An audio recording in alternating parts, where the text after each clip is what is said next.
Nosso ponto de partida é uma cena que jamais havia sido registrada até agora. Durante um evento político em João Pessoa, onde o prefeito Cícero Lucena era apresentado como possível pré-candidato ao governo da Paraíba, nossa equipe conseguiu, pela primeira vez, questionar diretamente o prefeito e a primeira-dama sobre suspeitas que estão no centro de uma das investigações mais delicadas e complexas do Estado. Mas as respostas não vieram. Uma investigação que atravessa bairros dominados pelo medo, cadeias públicas, estruturas administrativas da prefeitura e até agendas de campanha. Uma investigação que expõe em detalhes inéditos como uma facção criminosa teria interferido na política municipal. Eu gostaria de ouvir seu posicionamento relacionado a essas séries de apurações do Ministério Público que apontam o seu possível envolvimento com uma facção criminosa aqui do Estado. Muito obrigado, tá? O silêncio dos dois contrasta com o volume gigantesco de documentos reunidos por promotores, delegados e analistas. Centenas de páginas de capturas de tela, áudios enviados do sistema prisional e listas de nomeações, que, quando encaixadas, revelam um suposto sistema estruturado e contínuo de cooperação ilegal entre agentes públicos e lideranças criminosas.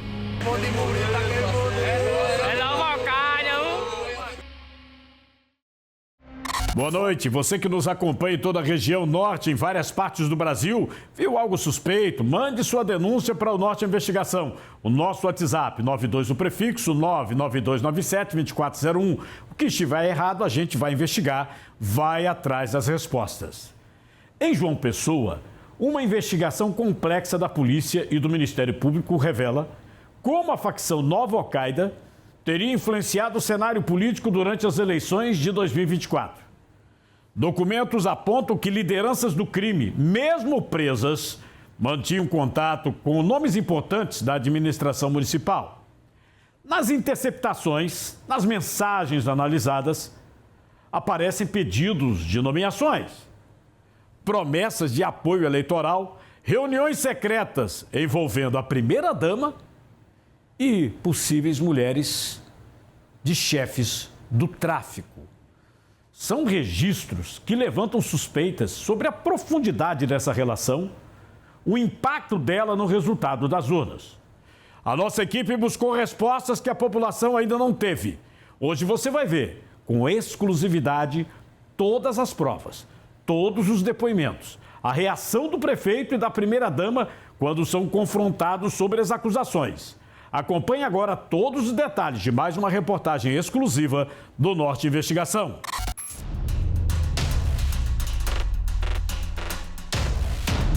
Eu continuo praticando aquilo que me formei, naquilo que eu acredito que é a força da união, é o reconhecimento, a gratidão a quem ajuda. Envolvimento com uma facção criminosa aqui do Estado. Você tá com brincadeira, né? Fale com a gente sobre isso. A história que vamos contar começa muito antes desse encontro político. Ela se desenvolve em paralelo ao crescimento de uma facção que, ao longo dos últimos anos, passou a controlar territórios inteiros de João Pessoa, a Nova Al-Qaeda. É o mundo velho, viu? Nova Al-Qaeda aí, ó. Botar essa menina pra ele ver aqui, essa Segura aí, parceiro, outra peça aí. De acordo com o relatório da polícia, essa facção possui uma hierarquia interna rígida, com presidente e vice-presidente e um conselho formado por 21 integrantes, entre eles nomes conhecidos na região, responsáveis por impor regras e punições. O relatório aponta que, à medida que a facção expandia sua influência territorial, sua interlocução com setores públicos também se ampliou. E foi exatamente nessa interseção que os investigadores encontraram os primeiros sinais de um suposto esquema político-eleitoral. O material apreendido durante a Operação Território Livre revela que nas eleições municipais de 2024, a Nova Al-Qaeda teria atuado de forma direta para favorecer a reeleição do prefeito Cícero Lucena. Moradores passaram a relatar que em diversos setores do São José e do Alto do Mateus, candidaturas opositoras eram impedidas de circular, enquanto apoiadores da chapa oficial tinham passagem liberada. Em vários trechos obtidos pela investigação, há relatos de ameaças contra quem tentasse destruir santinhos de candidatos adversários. Em contrapartida, lideranças do grupo passaram a encaminhar demandas de nomeações, contratações temporárias, ajustes salariais e gratificações diretamente para representantes da Prefeitura de João Pessoa.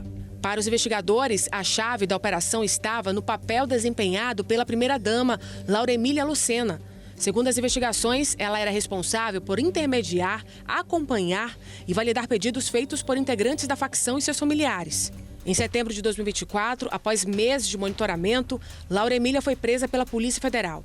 A decisão assinada pela Justiça Eleitoral aponta indícios de que ela teria participado de ações que configuram aliciamento violento de eleitores, troca de favores, interferência direta na formação de equipes em unidades de saúde e programas sociais. O prefeito Cícero Lucena, então candidato à reeleição, passou a ser citado no inquérito como beneficiário político do controle territorial exercido pela facção. Ele não foi alvo de prisão, mas se tornou investigado formalmente pelo Tribunal Regional Eleitoral. Há diálogos em que interlocutores afirmam expressamente que certas regiões já estavam fechadas, não poderia entrar oposição. Em vários trechos, a figura da primeira-dama aparece como peça central, a quem cabia autorizar, validar ou confirmar nomeações solicitadas por esposas e parentes de líderes de facção. Uma boa tarde, doutor. Espero que a senhora esteja bem. Quem está falando aqui é o menino do São José. Doutora, nessa oportunidade de hoje, eu irei lhe fazer um pedido com a determinação minha. Entendeu, doutora? Que a senhora, como ninguém, a senhora tem acompanhado as dificuldades e os problemas que têm ocorrido dentro daquele CRAS. Né? São vários problemas com a equipe que se encontra lá. Né? Venho pedir à senhora a transferência de todos que trabalham e moram na comunidade, para evitarmos mais problemas futuros, doutora. Hoje em dia, dentro do Brasil, nós temos já facções criminosas financiando eleições. Por quê? Para eles é lucrativo, uma vez que você financiando uma campanha eleitoral, você tendo um político sob sua influência, é mais fácil burlar as fiscalizações e ele pode te favorecer em determinadas situações. Um exemplo, muitas organizações criminosas, elas não atuam apenas no tráfico de drogas, já atuam também em garimpo, contrabando e apesar de serem atividades de uma economia ilícita, né? Muitas facções hoje em dia usam empresas lícitas para lavar seu dinheiro. E muitas dessas empresas lícitas são favorecidas em fraudes e licitações. Entre as evidências apreendidas, o documento chamou a atenção dos investigadores. Uma carta escrita à mão, supostamente por Poliana Dantas, esposa do traficante Kenny Rogeus, conhecido como Poeta, suposto líder da nova Al-Qaeda, relatando supostos compromissos assumidos pela primeira-dama, pedindo nomeações e pressionando pela contratação de seu filho Lucas. A carta é precisa, menciona datas, cita nomes de servidores e revela detalhes que, segundo os investigadores, apenas pessoas com conhecimento interno da administração teriam. Relatórios de inteligência registrados no processo mostram que, durante o período eleitoral, grupos armados foram vistos orientando moradores sobre quem votar, indicando números de candidatos e até ameaçando famílias que resistiam. Para os investigadores, esse controle territorial foi fundamental para influenciar a votação local e teria sido oferecido como moeda de troca. Foi no dia 24 de maio de 2022 que ocorreu um dos episódios mais relevantes do processo. Registros em conversas de um aplicativo de mensagens e depoimentos confirmam que Poliana e Juliana participaram de uma reunião dentro do Centro Administrativo Municipal, sede de decisões da Prefeitura. Segundo os investigadores, esse encontro marca o momento em que a facção deixa de agir apenas por meio de mensagens e intermediários e passa a ter acesso físico ao núcleo administrativo do município, algo sem precedentes em investigações federais sobre política local. A ex-vereadora Raíssa Lacerda surge como uma das pontes políticas mais presentes nos diálogos investigados. Recebam toda a nossa solidariedade! Vamos entrar na justiça! Trechos do processo mostram Raíssa conversando com Poliana, reconhecendo que todos têm medo do Poeta e buscando apoio eleitoral no São José e no Alto do Mateus. Os investigadores afirmam que Raíssa tratava a influência da facção como estratégia política, tentando se beneficiar da estrutura territorial que já existia. Em contrapartida, interlocutores da facção cobravam dela ajuda em nomeações e articulações com os secretários da prefeitura. Para os promotores, Jonathan Dário é um dos personagens mais importantes na ligação entre o núcleo político e o núcleo criminoso, descritos como operacional de confiança da primeira-dama. Seus diálogos mostram que ele organizava agendas, fazia visitas prévias aos bairros e avisava quando a dama chegaria às comunidades. O relatório afirma que Jonathan sabia quem era quem na estrutura da facção e que mantinha contato com as esposas de lideranças para garantir entregas prometidas. A secretária da primeira-dama, Tereza Cristina, aparece nos documentos como uma espécie de filtro. Ela recebia pedidos de nomeações, organizava demandas que chegavam de parlamentares aliados e também encaminhava solicitações feitas por familiares de criminosos. Os investigadores destacam que Tereza Cristina era o apoio administrativo que tornava possível transformar demandas informais da facção em processos formais da prefeitura. Sempre tem um assessor de ambos os lados, né? Sempre tem um assessor, tanto das facções quanto um assessor do político. E eles fazem essa intermediação justamente porque o que vai ser a troca de um para outro? O que você vai me beneficiar financiando a minha campanha? O que eu posso te favorecer uma vez ganhando esse cargo? Kenny Rogeus Gomes da Silva, conhecido como Poeta, é descrito no relatório como líder da nova Al-Qaeda no bairro São José. Mesmo preso, o Poeta enviava áudios e bilhetes orientando ações de apoiadores e articulando exigências junto à administração municipal. Em um dos trechos analisados, ele afirma que determinadas contratações só deveriam ocorrer com aval da dama. O relatório mostra que Poeta acompanhava de perto todas as demandas da facção durante o período eleitoral e que usava familiares como mensageiros diretos. Sua esposa, Poliana Dantas, era responsável por executar as ordens fora do presídio. Ela se apresentava como líder comunitária, mas, segundo a denúncia, tinha controle sobre cerca de 300 residências no São José. As mensagens mostram que Poliana cobrava cargos comissionados. Seus diálogos com Raíssa e Jonathan são frequentemente marcados por cobranças e ameaças de romper alianças caso as demandas não fossem atendidas. Outro nome que ganha destaque é Davi Sena, o Cabeça, apontado como uma das principais lideranças da nova Al-Qaeda, no Alto do Mateus. Ele negociava apoio territorial com Kaline Neres, buscando vantagens financeiras e articulações que favorecessem Raíssa Lacerda e Cícero Lucena. A presidente da ONG Ateliê da Vida, Tassiana do Nascimento, é apontada como uma espécie de operadora financeira para o grupo de Poeta e Poliana. O caderno apreendido em sua casa, com recados escritos à mão por Poliana, detalha promessas, listas de contratações desejadas e possíveis estratégias de campanha. Os investigadores destacam que a ONG, que deveria oferecer serviços sociais, teria sido utilizada para legitimar ações de controle territorial durante o período eleitoral. Depoimentos sigilosos anexados ao processo descrevem como moradores eram pressionados a votar em candidatos apoiados pela facção. Com tantos nomes, documentos e denúncias, nossa equipe foi atrás de respostas. Aproveitamos o evento em que Cícero Lucena foi apresentado como pré-candidato ao governo da Paraíba para questionar, frente a frente, o prefeito e a primeira-dama. Cícero evitou responder, desviou o olhar e se afastou rapidamente. Envolvimento com uma facção criminosa aqui do estado. Agora você tá com brincadeira, né? Fale com a gente sobre isso. A primeira-dama, cercada por assessores, também se negou a comentar as acusações e saiu sem dar declarações. Boa noite, primeira-dama. Nós somos do Núcleo de Investigação do Grupo Norte de Comunicação. A gente gostaria de ouvir seu posicionamento relacionado a essas séries de apurações do Ministério Público que apontam o seu possível envolvimento com uma facção criminosa aqui do estado. Muito obrigado, tá? As investigações seguem em curso e nenhum dos citados foi condenado. Mas os documentos, depoimentos e interceptações revelam um cenário que preocupa autoridades federais.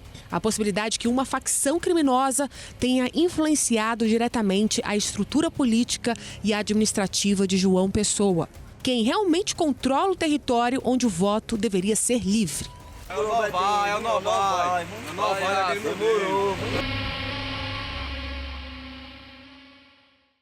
O que mostra na reportagem é muito grave, exige atenção.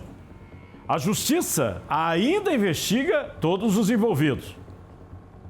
Ninguém está condenado. Ninguém. Mas é impossível ignorar o peso dos documentos.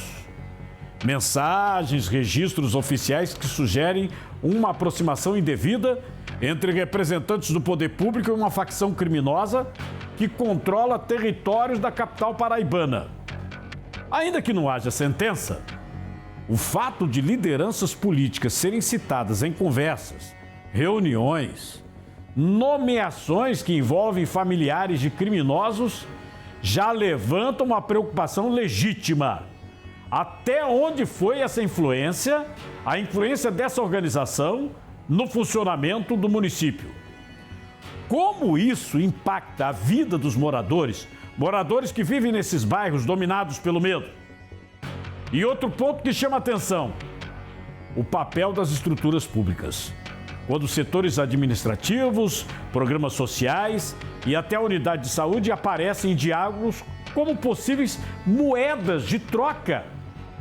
Nós estamos diante de uma ameaça direta à integridade das instituições. É o tipo de situação que exige transparência absoluta, investigação rigorosa, responsabilidade por parte das autoridades.